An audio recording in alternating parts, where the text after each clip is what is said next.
మాట్లాడతావా?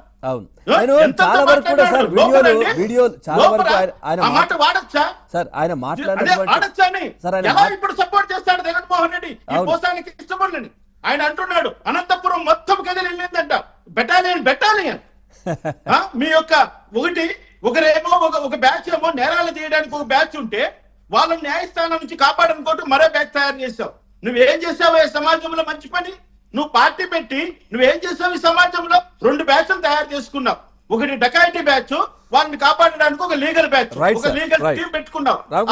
ఆయన సుధాకర్ రెడ్డి, కొండవేలు సుధాకర్ రెడ్డి మనం చూసాం 5 సంవత్సరాల్లో ఏం చేశాడు.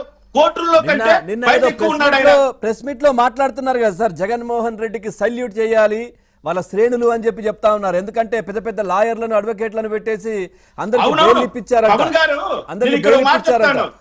నేను ఒక మాట చెప్తాను, ఎందుకు సెల్యూట్ చేయాలంటే ఆయనకు ఎందుకు సెల్యూట్ చేయాలంటే ఆయనకు సంబంధించిన 2 రెడ్లను సుప్రీంకోర్టు నుంచి కాపాడుకున్నాడు. అంతే కదా, అది ఆయన కోసం చేసుకున్నది. కులస్తులు ఆయన కాపాడుకున్నాడు. అంతే. ఏమైనా వలభనేని వంశీని కాపాడుతారా?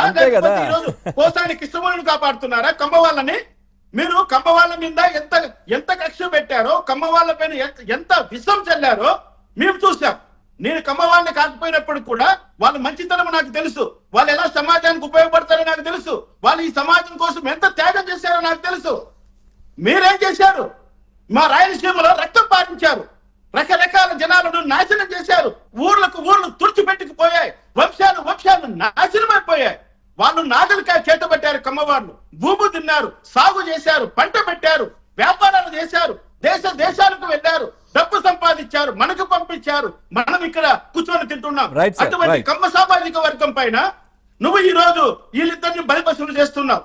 కానీ నీ రెడ్డి సామాజిక వర్గానికి సంబంధించిన 2కి సుప్రీంకోర్టులో బెయిల్ తెచ్చుకున్నావు. ఎలా తెచ్చుకున్నావు. అయినప్పటికీ కూడా నువ్వు కాపాడవలసిన వాళ్ళని నువ్వు కాపాడుకుంటావు జగన్మోహన్ రెడ్డి, నీ వాళ్ళను మాత్రమే. అది ఎందుకోసం సార్? ఆయన కోసమే కదా అది కూడా. ఎందుకంటే వాళ్ళు నోరు విప్పితే లోపలికి వెళ్ళేది ఎవరో తెలుసు కదా.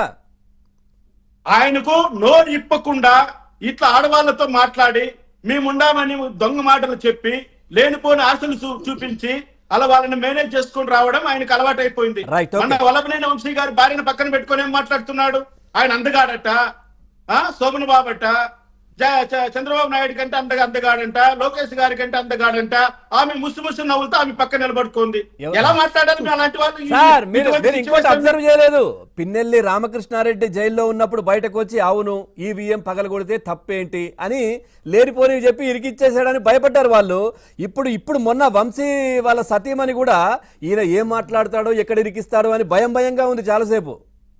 అవును, ఇప్పుడు ఒక్క నిమిషం మళ్ళీ కంటిన్యూ చేద్దాం.